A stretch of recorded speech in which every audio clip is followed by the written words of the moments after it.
E é sobre ocupação de espaços públicos, principalmente nessa época do ano, a nossa conversa aqui no estúdio hoje. Estamos recebendo do Instituto Polis, a Daniele Klintovitz, que é coordenadora geral, e nos acompanha também a Eliana Damori, que é publicitária do Bloco Siga Bem Caminhoneira. Sejam muito bem-vindas. Muito obrigada pela presença. Eu queria que vocês explicassem pra gente, então. Esse crescimento dos blocos não é um fenômeno só de São Paulo, a gente viu muito bloquinho, o Rio sempre teve muito bloco também, né? Mas Belo Horizonte teve bastante bloco. E daí vocês falam inclusive sobre um déficit cotidiano de ocupação dos espaços públicos. Dá pra gente atribuir a isso, esse crescimento de blocos, principalmente em São Paulo, já que a gente está aqui também? Queria saber de você, Daniele. Sim, a gente tem visto nos últimos anos, em São Paulo, mas em outros lugares do Brasil, que a população tem cada vez mais ido para a rua e se apropriado de espaços públicos, né? Então, essa tendência do carnaval também tem a ver com isso. Por muitos anos, o Carnaval de São Paulo foi só no sambódromo, as escolas de samba, né? E a gente tem visto crescer essa ideia de ocupar a rua, de ocupar a cidade com uma outra atividade que não é a atividade cotidiana das pessoas trabalhando e só circulando para ir para sua casa e para o trabalho. A gente tem visto que o cidadão quer ficar na rua, quer se apropriar do espaço da cidade. E cada vez que tem crescido, a cada ano, a gente tem percebido que as pessoas estão mais livres e mais achando que a cidade é sua e que elas têm direito de estar na rua. Sim. Eu não sei se superou Rio de Janeiro, mas a notícia antes do Carnaval é que São Paulo já esperava mais gente do que os blocos de rua do Rio de Janeiro. Mas por que o Carnaval especificamente? É porque não se ocupa a rua em outros momentos, para outros eventos? E daí no Carnaval isso é meio represado, e daí todo mundo vai para a rua no Carnaval? É isso que acontece? E daí eu quero que a Eliana fale um pouquinho, porque você participa do Siga Bem Caminhoneira, mas de outros blocos também, né? Qual a sua percepção em relação às pessoas que ocupam as ruas no Carnaval? Sim, eu participo do Siga Bem Caminhoneira, Barqueiras Clandestinas, Bloco Tabuleiro e também tem um grupo de samba que é o Samba 44. Eu percebo que, principalmente as mulheres, elas estão utilizando esses espaços para ser exatamente o que elas querem ser nesse momento de festa. Sim. Né? Nem sempre é agradável, nem sempre é seguro, mas a gente está conseguindo fazer dessa festa, né, dessa apropriação, um momento nosso, onde eu não posso ir no meu trabalho de glitter, de purpurina, de... Às vezes nem saia, né? Então... né? E eu não posso, no dia a dia, por exemplo, eu posso, né? Se eu quiser eu posso, mas eu corro muitos riscos de andar com a minha namorada de mãos dadas. No Carnaval, eu acho que por ser uma festa, as pessoas estão ali num clima diferente, num clima mais ameno, né? Entre aspas. É tudo um pouquinho mais liberado, né? Sim. Mas até a página 2. Sim. Porque a gente vê, sempre fazem essa comparação com outros países, então que vai todo mundo para a praça pública, vai todo mundo para o jardim, e aquilo vira uma praia, porque todo mundo ali tomando sol, e se aproveita o espaço público de fato. E o Brasil não tem essa cultura de aproveitar a praça pública, espaço público. Você acha que há condições de estender isso para além do Carnaval? Eu acho que é fundamental o Carnaval, porque ele é um exercício da liberdade na rua. Né? É um exercício de eu posso ser quem eu sou, eu posso expressar tudo que eu quero, de quem eu sou, e posso estar na rua, ocupando a rua de formas diferentes. Né? A gente tem uma cultura no Brasil de que a rua é o império do carro. Sim. E o pedestre está relegado a um pedacinho de calçada. O Carnaval transforma isso, e eu acho que ele é um exercício de liberdade, do uso do espaço público, que vai se estendendo. Em São Paulo, por exemplo, a gente já tem visto apropriações diferentes, né? Que no fim de semana as ruas são abertas aos pedestres e a gente vê que todas essas ruas abertas aos pedestres, elas ficam muito cheias de gente fazendo diversas atividades, o que significa que as pessoas querem estar na rua, querem estar no espaço público. A gente tem que ter políticas públicas que propiciem essa liberdade das pessoas na rua o ano todo e não só durante 4 dias no ano. Né? E daí, tomando como base o Carnaval, o poder público está pronto para isso? Então... Até a página 2. Até a página 2, né? Eu acho que o poder público, ele tem uma ambiguidade sobre o carnaval, né? Ao mesmo tempo que é muito bom para o poder público o carnaval aconteça nas suas cidades, a gente tem um crescimento econômico muito grande, uma atração de pessoas muito grande. Ao mesmo tempo, o poder público lida de forma dúbia, né? Permite o carnaval, mas vai criando tantas restrições aos blocos que muitos blocos não conseguem sair ou preferem não se cadastrar no esquema, né, no sistema oficial, da prefeitura, no sistema oficial, porque não conseguem dar conta de tantas restrições que vão sendo criadas, né?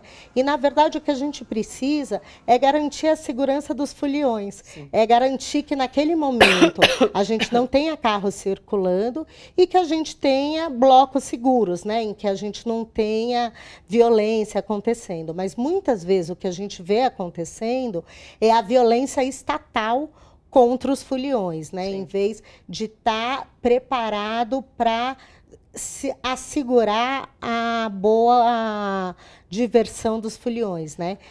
Porque tem isso da polícia também de fazer a defesa do patrimônio e não da população. Exatamente. De fato, né? Então, muitas vezes, parece que o sistema de segurança público, ele acha que é um favor permitir ao cidadão estar esses 4 dias na rua, né? E não que ele está se preparando e pensando uma estratégia para proteger esse cidadão. Então, o que a gente vê, por exemplo, a gente viu nesse carnaval várias cenas de violência policial contra os blocos, né? A gente viu no Rio de Janeiro, em Belo Horizonte, em Goiânia. A gente está até vendo algumas imagens ali dessa violência. A gente teve Santa Catarina, parece também algum caso. Pois é, tivemos várias histórias dessas, né? O que não pode acontecer. O sistema policial ele tem que estar preparado para proteger as pessoas que estão no carnaval, impedir que aconteça alguma coisa. E não dispersar bloco com pimenta, jogando bomba de pimenta nas pessoas, né?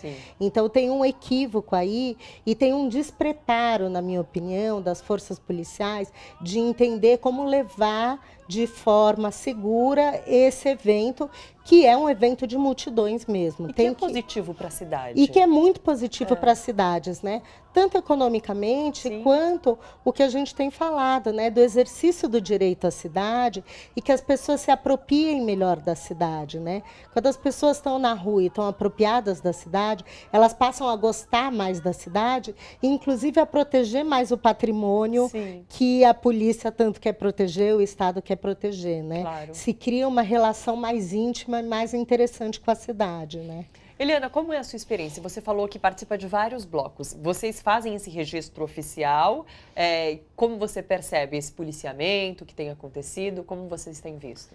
Olha, o Siga Bem Caminhoneira, ele é oficial, registro na prefeitura, CT e tudo mais. Vamos ver como vai ser esse ano, porque a expectativa... Sai agora no sábado, né? O Siga Bem Caminhoneira. A expectativa é de 15 a 20 mil pessoas. É bastante gente. Cresceu muito, muito. Barqueiras Clandestinas saiu ontem. Não já está no nome, né? Clandestino, não temos registro. Então, é interessante porque nós pensamos em tudo, né? A gente saiu com uma pipoqueira, que é um carrinho com caixa de som, uma cantora e a bateria. Então, nós pensamos em levar um carrinho com um isoporzinho, vendendo cerveja para ajudar o bloco, né? Para a gente pagar a pipoqueira que foi cara, para pagar a caixa de som do after, enfim. E amarramos sacos de lixo, não jogaram uma lata no chão. Não precisamos utilizar a rua por conta de falta de banheiro químico, porque no caminho nós programamos isso, né? A gente saiu Mas isso você percebeu que foi esse ano ou nos anos anteriores vocês já viam isso também? Ou existe, como a própria Daniele falou, que as pessoas vão tomando mais consciência, aprendem a cuidar da cidade, por conta disso esse ano foi tão... Na verdade, nós, barqueiras, decidimos fazer isso. Entendi. E aí os foliões entenderam, né, e a cantora, inclusive, eu acho que geralmente os blocos eles não têm o costume de ensinar, né, os foliões. E já que a pessoa está ali em cima do bloco, ela pode muito bem, ela tem aquele poder de levar um ensinamento, seja qual for, até de pedir para as pessoas jogarem o lixo no lixo. né? Então a cantora falava, pessoal, a gente tem saquinho, a Yara Viana, a gente tem saco de lixo aqui preso no carrinho, joguem suas latas, por favor, não vamos sujar o bairro, porque os moradores estão permitindo que a gente faça isso, né? Então os moradores permitiram que a gente fizesse a voltinha no quarteirão, sem pedir pra gente parar, curtindo com a gente, foi lindo, sabe? Agora, o Siga Bem Caminhoneira já é diferente, é muita gente, a gente não tem esse controle. Tem quanto tempo Siga Bem Caminhoneira? Se eu não me engano, 4 anos. E vocês não tinham logo no princípio 20 mil pessoas? Não, era uma bateria de 30 mulheres, agora a gente tem 120 mulheres. Cresceu muito, O público também cresceu. E a que se deve isso? É realmente essa questão da ocupação de espaço público, ou você acha que também é um espaço em que as pessoas vão se sentir livres para frequentar, para se mostrar do jeito, da forma como são? É um bloco que reúne muitas mulheres lésbicas e ali no meio elas vão ser respeitadas por isso? Sim. Tem tudo isso também? Para você fazer parte do bloco, é um bloco feito para mulheres lésbicas e bissexuais, né? É o nosso espaço. A gente está vendo, inclusive, um ensaio. Ah, sim, sim. Essa é a nossa maestrina, Jaque. E é um lugar onde nós nos unimos e não permitimos violência entre a gente, né? Preconceito entre a gente, porque existe mulher gorda, mulher negra, mulher magra, mulher de todos os tipos. Então, lá dentro, a gente não permite nenhum tipo de violência e fora também não. Né? Tem uma DJ que faz parte do bloco, a Luana Coelho, elas vão para o Largo da Santa Cecília, pegam uma caixa de som e começam a discotecar. E não precisa ser carnaval, essa é a nossa ocupação fora do carnaval. Né? Legal, e bacana. Aconteceu um episódio nessa semana do carnaval, domingo, comigo, eu estava lá, e aí os aproveitadores já começam a ver um espaço ali e começou a chegar 3 homens para roubar mesmo. Então eu vi e falei, olha gente, aquele de boné branco e tal. E as meninas elas começam a se unir e formar um paredão em volta dessa pessoa que ela não consegue roubar, ela não consegue fazer mal a ninguém, ela simplesmente vai embora. Sim. Né? Sem violência, só no olhar. Aqui você não vai fazer nada. Então, eu acho que independente se você é lésbica, se você é bissexual, você se sente seguro lá. Porque a gente não deixa nada de mal acontecer com quem está ali com a gente, entendeu? Sim. A gente falou dessa questão do registro oficial dos blocos, e daí tem o bloco da Cracolândia, que chama Blocolândia, que é um bloco que estava registrado oficialmente, daí um dia antes de sair, baixou no Diário Oficial que tinha sido cancelada a permissão. Isso. Como que vocês encaram isso? É uma forma de censura? Porque não tem nem justificativa, né? Os organizadores entenderam como uma forma de censura, né? Esse é um bloco que sai lá da Cracolândia, ele já tem 5 anos e nunca houve nenhum episódio de violência, nenhum episódio de dano ao patrimônio enquanto eles saíam. Então, foi realmente entendido como uma coisa de censura e é disso que eu falo quando o Estado tem que se preparar para o Carnaval, né? Sim. O Carnaval, inclusive, é um lugar, é um espaço onde a gente não tem preconceito, né? Onde o preconceito ele fica minimizado. Então, as pessoas podem sair com o tipo de roupa que querem, podem amar quem elas quiserem na rua, né? O Carnaval é esse lugar.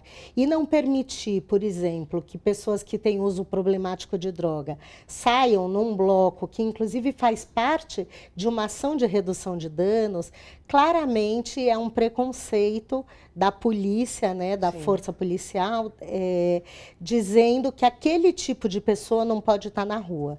Então, é isso que a gente combate. A gente, o Instituto Polis, fez uma longa campanha ao longo do Carnaval, falando que se a rua não é livre, eu também não sou, trazendo essa ideia de que todos devem poder estar na rua. Então, não ou esta pessoa ou aquela pessoa, né? Sim. Então, se eu tenho mais cara disso, disso, ou se eu tenho mais cara daquilo, ou se eu tenho um tipo de amor ou outro tipo de amor, eu estou permitido ou não. A rua é para todos e tem que estar permitido para todos. E o carnaval traz esse exercício da gente conviver com a diferença, da gente conviver com quem está na rua, com quem pode estar na rua, que seja diferente de mim, e aprender a lidar com isso para no resto do ano a gente poder estar na rua dessa mesma forma, né? Sim. Você falou, inclusive, sobre as exigências serem grandes, às vezes até para evitar que esses blocos saiam. Em Belo Horizonte parece que isso aconteceu, que eles proibiram os carros de circular e daí os blocos se uniram com alguns sindicatos e daí conseguiram botar o bloco na rua. Mas é claro que a gente, às vezes, não espera que o poder público entenda essa questão de que é bom ocupar espaço público, mas tem a questão da economia, que também é muito positiva. Então, se não entende por um lado, entenda pelo outro, né? Mas em BH teve esse problema, a gente até relatou na semana passada. Agora, eu queria conversar com você sobre a questão da apropriação comercial dos blocos, porque esse ano, por exemplo, aqui em São Paulo, eu não sei se teve nos anos passados, mas esses grandes blocos, né? Então teve lá na Berrini, não sei se na Faria Lima, enfim, mas esses grandes blocos, como vocês lidam com isso? Porque era para ser uma coisa de bloco de rua, de comunidade, de bairro, e também foi desvirtuado um pouco. Olha, no nosso caso, era um bloco pequenininho de mulheres bissexuais, né, e lésbicas. E aí ele foi crescendo por conta do interesse da mulher em estar lá num lugar que ela se protege, que ela está segura. E aí o que acontece? A gente precisa de dinheiro. Sim. Né? Porque para pagar a pipoqueira é R$2.000. Sim. Né? E hoje, né, o nosso carro de som ele é muito caro, né, para dar conta do público que a gente espera. Então eu preciso de patrocínio. E aí tem toda essa questão envolvida também. O bloco precisa se manter. Então, a gente tem os produtos da lojinha, caneca, camiseta, que a gente acabou fazendo para vender na rua, nos ensaios e tudo mais. E eu acho importante essa questão para que os blocos eles se mantenham durante o ano. Claro. Né? É que a gente questiona o poder público porque, em vez de fazer um investimento no bloco pequeno e dar estrutura, ele vai lá e investe num grande bloco, num grande artista. Então, até que ponto é interessante? O poder público não investe na gente. Quem investe... Não.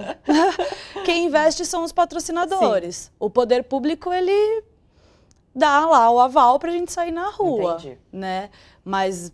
não temos nenhuma ajuda, nenhum tipo de ajuda. Eu acho que tem que ter espaço para todo tipo de bloco, para todo tipo de gente que quer curtir, todo tipo de manifestação que tenha, né? Sim. Eu não vejo problema que tenha patrocínio dos grandes blocos, desde que não privatize o carnaval, né? Sim. O que a gente viu acontecer muitos anos em Salvador, por exemplo, né? Que foi o carnaval começar a ser privatizado e só podia acompanhar os blocos quem tivesse R$1.000 para pagar num abadá em uma noite num bloco, Sim. né? Então você começa a tirar da rua pessoas que não têm poder aquisitivo para acompanhar aqueles blocos. Isso eu acho muito perverso, Sim. porque em vez da gente estar ocupando o espaço público, a gente está privatizando mais uma vez o espaço público, né?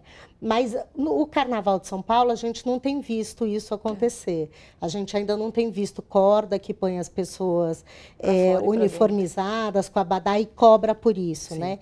Então eu acho que enquanto a gente não estiver privatizando, não tem problema que os blocos arrecadem justamente para ter estrutura, né? O que a gente também não pode é fazer uma política pública que só os grandes blocos possam estar na rua. Sim. Então, quando a gente vai colocando muitas restrições, né? O cadastramento começa a ser muito complicado, ou ter exigências de coisas muito profissionais, como o que a gente viu em BH, a gente está fazendo com que os pequenos blocos não possam estar na rua. Então, a gente está criando restrições para aquelas pessoas que acompanham aqueles blocos, para o surgimento de novos blocos, né? Então, a gente, de certa forma, também está privatizando, mesmo que seja o próprio poder público que esteja fazendo, né? Claro.